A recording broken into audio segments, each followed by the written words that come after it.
कहानी की शुरुआत साल 2024 में फिलाडेल्फिया शहर को दिखाते हुए होती है, जिसको देखकर ऐसा लगता है कि यहाँ पर काफी भयानक दंगा फसाद हुआ हो, जिसकी वजह से चारों तरफ अफरा तफरी मची हुई थी। यहाँ से सीन शिफ्ट होता है और हम 36 साल पहले यानी साल 1988 का जमाना देखते हैं, जहाँ 3 लोग एक ही समय अलग अलग जगहों पर एक रहस्यमय तरीके से मरने लगते हैं। शुरुआत में तो उन्हें देखकर ऐसा लगता है कि ये सिर्फ एक कोइंसिडेंस है और मरने वालों का आपस में कोई कनेक्शन नहीं है, लेकिन उन तीनों की मौत एक ही तरीके से हुई थी। पहले उनके नाक, कान और आंखों से खून निकलने लगा और फिर अचानक उनकी मौत हो गई। वहीं हमें एक पुलिस डिटेक्टिव जिसका नाम थॉमस लॉकहार्ट था, उसे दिखाया जाता है, जो अपने घर में नींद से जागता है क्योंकि उसे नाइट शिफ्ट करने के लिए अपने काम पर जाना था। इसलिए वो अपनी प्रेग्नेंट वाइफ के लिए पैनकेक बनाकर ड्यूटी पर जाने के लिए तैयार हो जाता है। उसकी वाइफ को उसका नाइट शिफ्ट करना बिल्कुल भी पसंद नहीं था, पर थॉमस उसे कहता है कि बहुत जल्द उसकी नाइट शिफ्ट खत्म होने वाली है, उसके बाद सब कुछ ठीक हो जाएगा।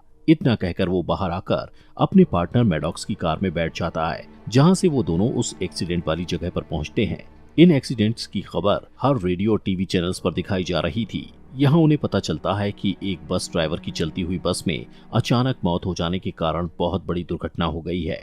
थॉमस ड्राइवर की डेड बॉडी के पास जाकर ध्यान से देखता है कि उसकी गर्दन पर कुछ डॉट्स बने हुए हैं और उसका ब्रेन भी पिघलकर उसकी आंख, कान और नाक से बह गया है। थॉमस इसके बारे में अपने साले डिटेक्टिव हॉल्ट को बताता है, जो कि एक सीनियर डिटेक्टिव था। पहले तो हॉल्ट थॉमस की बात पर ध्यान नहीं देता, लेकिन तभी एक पुलिस कर्मचारी उनके पास आकर उन्हें बताता है कि ड्राइवर की तरह ही सेम टाइम पर 2 और लोगों की मौत इसी तरह ब्रेन के पिघलने से हुई है और उनकी गर्दन पर भी सेम ऐसे ही निशान है। इतना सुनने के बाद थॉमस और हॉल्ट को लगने लगता है कि ये काम किसी सीरियल किलर का है और इन तीनों की मौत का आपस में कोई न कोई कनेक्शन जरूर है। थॉमस इस केस को लेकर काफी एक्साइटेड था, क्योंकि इस केस को सुलझाने पर उसे डिटेक्टिव बनने का मौका मिल रहा था, पर उसके दोस्त मैडॉक्स को इस केस में कोई इंटरेस्ट नहीं था। वो अपनी पुलिस की जॉब से ही खुश था। इसलिए थॉमस और हॉल्ट दोनों अगले विक्टिम को देखने जाते हैं, जो कि एक मशहूर पियानो बजाने वाला था। उसकी मौत भी ब्रेन हेमरेज के कारण हुई थी और उसकी भी आंख, कान, नाक से खून और ब्रेन के टुकड़े निकलकर बिखर गए थे। उसकी गर्दन पर भी सेम वही डॉट्स थे जो कि बस ड्राइवर की गर्दन पर थे। इसके बाद वो तीसरे विक्टिम को देखने जाते हैं और सेम इसी तरीके से उसकी भी डेथ हो गई थी और उसकी गर्दन पर भी वैसे ही निशान थे। यहाँ पर थॉमस हॉल्ट से इन तीनों डेड बॉडीज की केमिकल जांच कराने को कहता है, लेकिन हॉल्ट उसे कहता है कि ये मेरा केस है और इसे मैं अपने तरीके से हैंडल करूंगा और तुम इस केस में दखलंदाजी मत करो। पर थॉमस भी अपनी जिद के चलते सीधा उस डॉक्टर के पास चला जाता है जो इन तीनों डेड बॉडीज की जांच कर रहा था। थॉमस इन तीनों डेड बॉडीज के बारे में डॉक्टर से पूछता है, जिस पर डॉक्टर उसे बताता है कि इन तीनों डेड बॉडीज की गर्दन पर जो निशान है वो किसी इंजेक्शन का है, जिससे इनकी बॉडी के अंदर अनस्टेबल आइसोटोप डाला गया है। इससे ज्यादा डॉक्टर थॉमस को कुछ भी बताने से इनकार कर देता है। तब मैडॉक्स थॉमस को वहाँ से ले जाता है। बाहर जाकर एक शॉप से थॉमस अपनी पत्नी के लिए एक ब्रेसलेट खरीदता है और अपनी कार में बैठने पर उन दोनों को एक कॉल आता है, जिसमें उन्हें बताया जाता है कि एक क्लब में एक फीमेल डांसर पर किसी ने अटैक कर दिया है, जिससे वो तुरंत उस क्लब में उस लड़की के पास जाते हैं। चेक करने पर उन्हें पता चलता है कि उसकी गर्दन पर भी वही सेम निशान बने दिखते हैं, जिससे वो लोग समझ जाते हैं कि किलर ने उसकी बॉडी में आइसोटोप डाल दिया है। लेकिन अभी वो लड़की जिंदा थी। वो डांसर गर्ल उन्हें बताती है कि एक लड़की ने पहले मुझ पर अटैक किया और फिर उसने एक इंजेक्शन मेरी गर्दन पर लगा दिया। इसी बातचीत के दौरान वहाँ पर हॉल्ट आ जाता है और वो इन सब को हटाकर खुद उस लड़की से पूछताछ करने लगता है। वो लड़की भी उसे वही बताने लगती है कि एक ब्लैक लड़की थी जिसने ब्लू कलर की हुडी पहनी हुई थी, साथ ही उसके हाथ पर ड्राई ब्लड भी लगा हुआ था। अभी वो हॉल्ट को बता ही रही थी कि अचानक उसकी आंख और नाक से खून निकलने लगता है, जिससे वो वहीं मर जाती है। अब उस लड़की की बताई गई जानकारी के अनुसार उस जगह पर जितनी भी ब्लैक लड़कियां ब्लू कलर की हुडीज में थीं, उन सभी को चेकिंग के लिए अरेस्ट कर लिया जाता है। इसी बीच हम एक लड़की को देखते हैं जिसने ब्लू कलर की हुडी पहनी हुई है। इस लड़की का नाम रिया था और रिया ही उन सभी को आइसोटोप का इंजेक्शन देकर मार रही थी। अब जब रिया वहाँ से भागने लगती है तो एक पुलिस ऑफिसर उसे देख लेता है और उसका पीछा करने लगता है, लेकिन रिया उससे बचकर भाग जाती है। भागते हुए वो अचानक से थॉमस और मैडॉक्स की गाड़ी के सामने आ जाती है। तभी थॉमस उसके लेफ्ट हैंड पर लगे खून और ब्लू हुडी पहने देखकर समझ जाता है कि ये वही सीरियल किलर है। थॉमस और मैडॉक उसका पीछा करते हैं, लेकिन रिया भागते भागते सबवे स्टेशन के बेसमेंट में चली जाती है। थॉमस भी उसका पीछा करते हुए नीचे सबवे स्टेशन में चला जाता है, जहां उसे एक डिवाइस मिलता है जो कि एक इंजेक्शन की तरह दिख रहा था। वहीं दूसरी तरफ मैडॉक्स और डिटेक्टिव हॉल्ट और कई सारे पुलिस कर्मचारी स्टेशन पहुंचकर बाहर जाने वाले सभी दरवाजों को बंद कर देते हैं। तभी वहाँ मैडॉक्स के सामने रिया आकर उससे लड़ने लगती है, जिसमें रिया मैडॉक्स से बचकर वहाँ से निकल जाती है। लेकिन अचानक वहाँ थॉमस आकर रिया पर गन पॉइंट कर देता है, जिससे रिया अपनी जगह पर ही रुककर थॉमस का नाम लेती है, जिससे हमें पता चलता है कि रिया थॉमस को पहले से जानती है। वो थॉमस को कहती है कि तुम्हारी बेटी के जन्म के लिए कॉन्ग्रेचुलेशन। लेकिन थॉमस को कुछ समझ नहीं आता, क्योंकि अभी तक उसकी वाइफ की डिलीवरी नहीं हुई थी।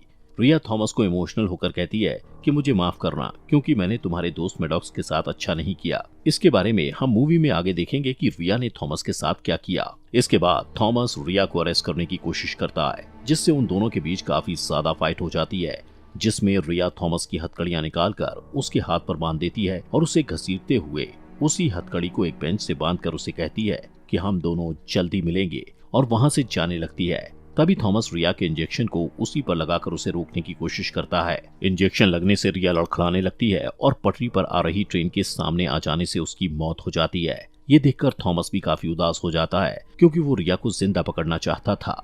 कुछ टाइम बाद उस जगह पर पुलिस आकर रिया की डेड बॉडी को जांच के लिए उठाकर रिसर्च सेंटर ले जाती है, और रिसर्च से पता लगता है कि किसी ने रिया पर गोली चलाई थी, जो कि उसके हाथ पर जाकर लगी थी, और वो गोली सर्विस रिवॉल्वर से निकली थी, यानी किसी पुलिस वाले ने ही उस पर गोली चलाई थी। इसलिए एक ऑफिसर आकर थॉमस की रिवॉल्वर को चेक करता है, लेकिन थॉमस कहता है कि उसने वो गोली नहीं चलाई। तभी थॉमस को एक पुलिस अधिकारी कहता है कि तुम्हारे लिए कॉल आया था, जिसमें बता रहे थे कि हॉस्पिटल में तुम्हारी प्रेग्नेंट वाइफ की डिलीवरी होने वाली है। इतना सुनते ही थॉमस तुरंत हॉस्पिटल जाता है। हॉस्पिटल पहुंचने पर उसे पता लगता है कि उसकी वाइफ ने एक बेटी को जन्म दिया है। ये देखकर थॉमस काफी ज्यादा हैरान होता है, क्योंकि रिया ने भी उसे बेटी होने के लिए पहले ही कॉन्ग्रेचुलेट कर दिया था। लेकिन इसी डिलीवरी के दौरान कुछ प्रॉब्लम्स होने की वजह से उसकी वाइफ की मौत हो जाती है। यहाँ से सीन शिफ्ट होता है और हमें 9 साल बाद यानी साल 1997 का समय दिखाया जाता है, जहाँ थॉमस की बेटी, जिसका नाम एमी था, वो 9 साल की हो चुकी थी। साथ ही उस सीरियल किलर रिया वाले केस के बाद थॉमस का प्रमोशन भी हो चुका था और थॉमस अब एक डिटेक्टिव बन चुका था। उस केस को बंद हुए 9 साल बीत चुके थे। थॉमस अपनी बेटी के बर्थडे पर उसे बर्थडे विश करते हुए उसकी ब्रेसलेट के लिए उसे एक रिंग गिफ्ट करता है। उसी समय टीवी पर न्यूज दिखाई जा रही थी, जिसमें थॉमस को पता लगता है कि आज फिर एक आदमी को आइसोटॉप का इंजेक्शन देकर मार दिया गया है, और उसकी गर्दन पर भी सेम वैसे ही इंजेक्शन के निशान हैं, जैसे 9 साल पहले उन 3 लोगों की गर्दन पर इंजेक्शन के निशान थे। ये जानकर थॉमस तुरंत एक्सीडेंट वाली जगह पर जाता है और उस बॉडी की नेक चेक करने पर उसे वही निशान दिखते हैं। लेकिन वो काफी परेशान था, क्योंकि पिछले 9 सालों के अंदर किसी की भी मौत दोबारा उस तरह से नहीं हुई थी। इसके बाद थॉमस, मैडॉक्स और सभी पुलिस वाले सीसीटीवी फुटेज चेक करते हैं। सीसीटीवी फुटेज में उनको बिल्कुल वैसे ही ब्लू कलर की हुडी में रिया एक मॉल में जाते हुए दिखती है, जिससे उन्हें पता चलता है कि उसी ने इस आदमी का मर्डर किया है। लेकिन उन सभी को लगता है कि ये कोई और है, जो रिया के कपड़े पहनकर उसकी कॉपी कर रहा है, क्योंकि रिया तो 9 साल पहले ही मर चुकी थी।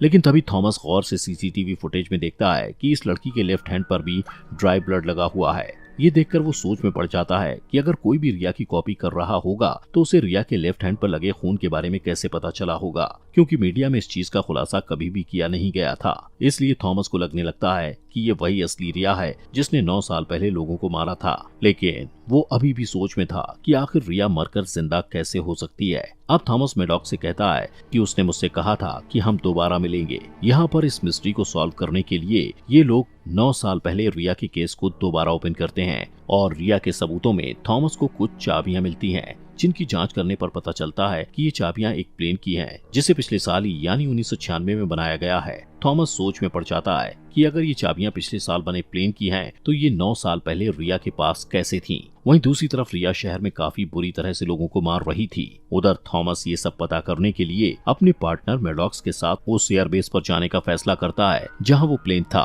इसी दौरान एक साइंटिस्ट जिसका नाम नवीन राव था, वो इनसे मिलने आता है और इन्हें बताता है कि 9 साल पहले हुए मर्डर्स और अब हो रहे मर्डर्स अपने अपने टाइम में हो रहे हैं, और ये सभी मर्डर्स तब हुए हैं जब सबसे बड़ा ब्लड मून यानी पूर्णिमा होती है। वो साइंटिस्ट थॉमस और मैडॉक्स को बताता है कि हर 9 साल में ब्लड मून के समय धरती का ग्रेविटेशनल फोर्स इलेक्ट्रोमैग्नेट पॉकेट के साथ इंटरेक्ट करता है, जिससे फ्यूचर के समय का पास्ट के समय के साथ एक ब्रिज बन जाता है।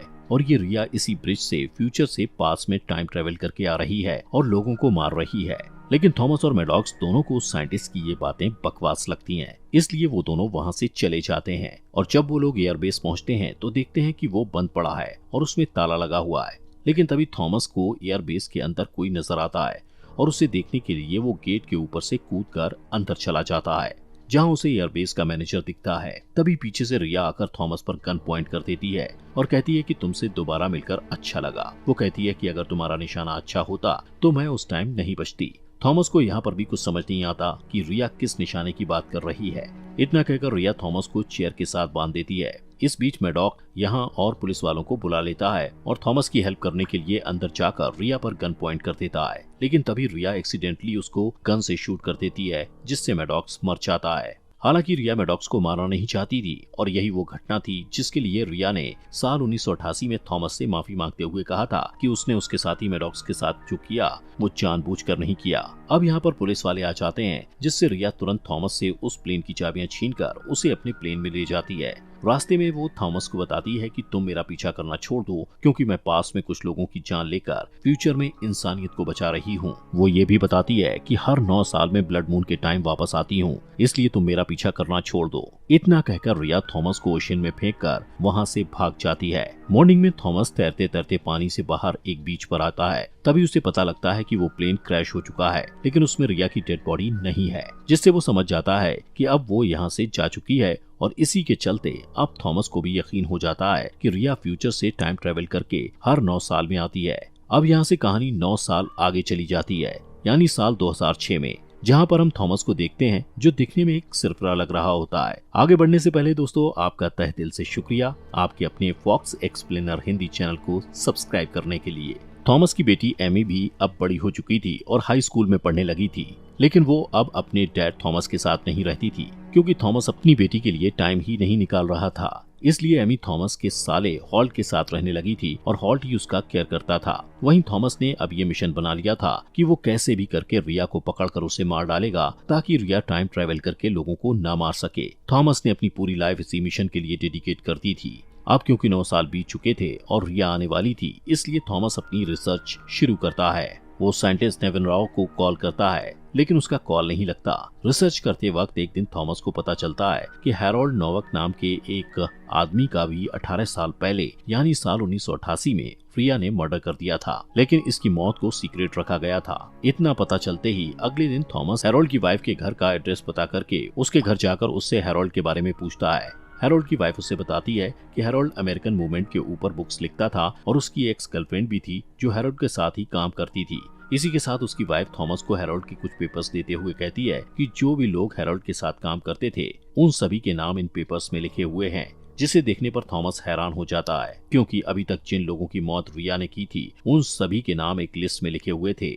और इतना ही नहीं, जिन लोगों का मर्डर रिया ने अभी करना था उन सभी के नाम भी लिखे हुए थे, और उनमें सबसे ऊपर हैरोल्ड की एक्स गर्लफ्रेंड हैथन रसेल का नाम लिखा हुआ था, जिसे पढ़कर थॉमस समझ जाता है कि रिया का अगला टारगेट हैथन रसेल ही है। यहाँ से थॉमस जल्दी से अपने साले डिटेक्टिव हॉल से मिलने जाता है ताकि वो उसकी मदद से हैथन के घर का एड्रेस निकलवा सके। वहाँ पहुँचते ही थॉमस बड़ी चालाकी से हॉल्ट से गले मिलकर उसकी आईडी चुरा लेता है और फिर बाद में उसी आईडी का इस्तेमाल करके हैथन रसेल के घर का एड्रेस पता करके जल्दी से उसके घर जाता है। लेकिन उसके घर पहुंचकर वो देखता है कि हैथन को अभी अभी रिया ने मार डाला है। तभी रिया घर की छत से कूदकर भागने लगती है। थॉमस रिया को देखकर उस पर शूट करता है और गोली सीधे जाकर रिया के लेफ्ट हैंड पर लग जाती है। थॉमस को यहाँ पर समझ आता है कि साल 1988 में जब रिया की डेड बॉडी की जांच करते वक्त उन लोगों को गोली मिली थी, वो साल 2006 में, मतलब अभी के थॉमस ने रिया पर चलाई थी। यहाँ पर रिया एक बाइक से वहाँ से भागने लगती है। तभी थॉमस भी एक आदमी से उसकी गाड़ी छीनकर रिया का पीछा करता है। वो दोनों एक कंस्ट्रक्शन एरिया में पहुँच जाते हैं, जहाँ पर रिया थॉमस को चकमा देकर भागने की कोशिश करती है और वो फिर से उसी बीच पर आ जाते हैं जहाँ पर वो 9 साल पहले यानी साल 1988 में आए थे। अब उसके पीछे ही थॉमस भी आ रहा था। यहाँ पर रिया एक टनल के अंदर चली जाती है जहाँ पर उसकी टाइम मशीन थी, मतलब वो इसी जगह पर अपनी टाइम मशीन से हर 9 साल में ब्लड मून के समय टाइम ट्रेवल करती थी। रिया जल्दी से अपनी टाइम मशीन में जाकर बैठ जाती है। वहीं थॉमस उसकी टाइम मशीन के पास जाकर उसे खोलने की कोशिश करता है, लेकिन वो ऐसा कर नहीं पाता, जिससे वो रिया को कहता है कि हम दोबारा जरूर मिलेंगे। तभी रिया टाइम ट्रेवल करके वहाँ से चली जाती है। मतलब कि अब थॉमस को उसे पकड़ने के लिए और 9 सालों तक इंतजार करना पड़ेगा। जब थॉमस टनल से बाहर आता है तो हॉल्ट कुछ पुलिस वालों के साथ वहां आकर थॉमस को उसकी आईडी चुराने के जुर्म में अरेस्ट कर लेता है। थॉमस हॉल्ट को बताता है कि रिया टाइम मशीन में इसी जगह पर टाइम ट्रेवल करके आती है, लेकिन किसी को भी उसकी बात पर यकीन नहीं होता। यहाँ पर हम साइंटिस्ट नेविन रॉ को भी पहाड़ी के ऊपर खड़ा देखते हैं, जो ये सभी कुछ देख रहा होता है। नेविन को सब कुछ समझ आ जाता है कि रिया आखिर क्या कर रही है। इसके बाद कहानी 9 साल आगे यानी साल 2015 में चली जाती है, जहां हम साइंटिस्ट नेविन राव को देखते हैं, जिसने अभी वो आइसोटोप बना लिया था जिससे रिया लोगों का मर्डर कर रही थी। वहीं थॉमस 9 साल बाद रिया के आने का इसी बीच पर बैठकर इंतजार कर रहा होता है। तभी थॉमस को अपनी बेटी एमी का वॉइस मैसेज आता है, जिसमें उसकी बेटी कहती है कि पापा मैं प्रेग्नेंट हूँ और आज मेरी डिलीवरी है, इसलिए मैं चाहती हूँ कि आज आप मेरे पास रहें। लेकिन थॉमस वहाँ नहीं जाता, क्योंकि आज उसे किसी भी हाल में रिया को पकड़कर मारना था। कुछ टाइम बाद रिया टाइम मशीन से टाइम ट्रेवल करके वापस आती है, और जैसे ही वो टनल से बाहर निकलती है तो थॉमस उस पर गन पॉइंट करके उसे कहता है कि अगर मैं यहाँ तुम्हें मार दूं तो तुम पीछे जाकर जितने भी लोगों को मारने वाली हो वो सभी लोग बच जाएंगे। लेकिन रिया कहती है अगर आप मुझे अभी मार दोगे तो ये पूरी दुनिया ही खत्म हो जाएगी, क्योंकि आप नहीं जानते कि आगे क्या होने वाला है। अब दोस्तों यहाँ पर खुलते हैं इस कहानी के असली राज। रिया थॉमस को बताती है कि मैं और कोई नहीं बल्कि आपकी बेटी एमी की बेटी हूँ, मतलब आपकी पोती। मेरा नाम रिया है और मैं फ्यूचर से आई हूँ। रिया थॉमस को बताती है हैरोल्ड नोवक ने जो साल 1988 में अमेरिकन मूवमेंट्स के ऊपर बुक लिखी थी, उसको पढ़कर लोग अंधदेशभक्त बन गए और उन्होंने पूरी दुनिया में साल 2024 में वर्ल्ड वॉर शुरू कर दिया, जिससे सभी देश आपस में लड़कर तबाह हो गए। इसके साथ ही रिया थॉमस को बताती है कि इसीलिए साइंटिस्ट नेविन राव ने 2042 में टेक्नोलॉजी का यूज करके 2 चीजें बनाई, पहली आइसोटोप इंजेक्शन और दूसरी टाइम मशीन। रिया बताती है कि साइंटिस्ट नेविन राव ने मुझे इस काम के लिए हायर किया है और मुझे एक मिशन दिया है, जिसमें मुझे पास के टाइम में हर 9 साल में जाकर कुछ लोगों को मारना होगा, क्योंकि साइंटिस्ट नेविन राव ने 2042 में कुछ लोगों की लिस्ट बनाई है, जिनकी वजह से साल 2024 में वर्ल्ड वॉर शुरू हुआ है और मुझे उन लोगों को मारना है। वो बताती है कि उन लोगों में सबसे मेन हैरोल्ड है, क्योंकि अगर उसने अमेरिकन मूवमेंट्स वाली बुक साल 1988 में ना लिखी होती तो लोग ना भड़कते और 2024 में वर्ल्ड वॉर नहीं होता। वो थॉमस को बताती है कि नेविन राव ने मुझे 2042 से सीधा 2015 में भेज दिया है और यहाँ पर मुझे पहले आप ही मिले हो। इसके बाद रिया प्रूफ के लिए थॉमस को वही ब्रेसलेट दिखाती है जो थॉमस ने सबसे पहले अपनी वाइफ के लिए खरीदा था, जिसके मरने के बाद थॉमस ने वो ब्रेसलेट अपनी बेटी एमी को दिया और अभी वो रिया के पास है। रिया कहती है कि ब्रेसलेट फ्यूचर में मेरी मॉम एमी ने मुझे दिया है। अब ये सब कुछ जानकर थॉमस बहुत ही उदास हो जाता है और रोने लगता है, क्योंकि उसने साल 1988 में रिया को मार दिया था, जिसका मतलब है कि रिया अब 2015 से साल 2006 में जाएगी और फिर 9 साल पहले यानी साल 1997 में जाएगी। इसके बाद आखिर में जब वो साल 1988 में पहुंचेगी तो थॉमस अपनी ही पोती को मार देगा। थॉमस रिया को ये सब कुछ बताता है और कहता है कि तुम्हें मुझे पास में जाकर रोकना होगा, लेकिन रिया उसे कहती है कि टाइम ट्रेवल 1 वे ट्रिप है, मतलब मैं फ्यूचर से पास में ही जा सकती हूँ, पास से फ्यूचर में नहीं आ सकती। वो कहती है कि मैं जिस मिशन पर निकली हूँ उसे मैं हर हाल में कंप्लीट करूंगी, फिर भले ही मुझे इस मिशन में मरना क्यों ना पड़े।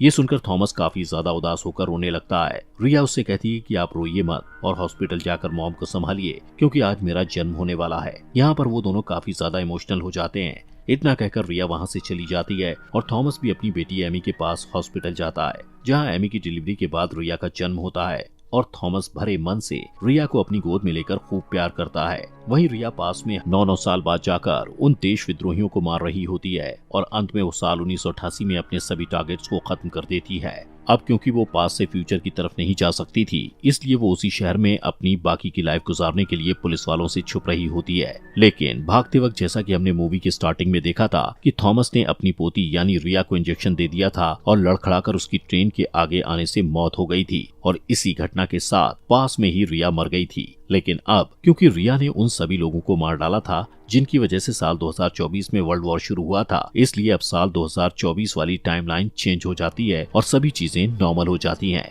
मतलब वर्ल्ड वॉर कभी हुआ ही नहीं था। वहीं साल 2015 में थॉमस अब अपनी बेटी रिया को गोद में उठाकर उससे प्यार से बातें कर रहा होता है और इसी हैप्पी एंडिंग के साथ ये मूवी यहीं पर खत्म हो जाती है। दोस्तों, आपके अपने फॉक्स एक्सप्लेनर हिंदी चैनल को सब्सक्राइब कर लीजिए।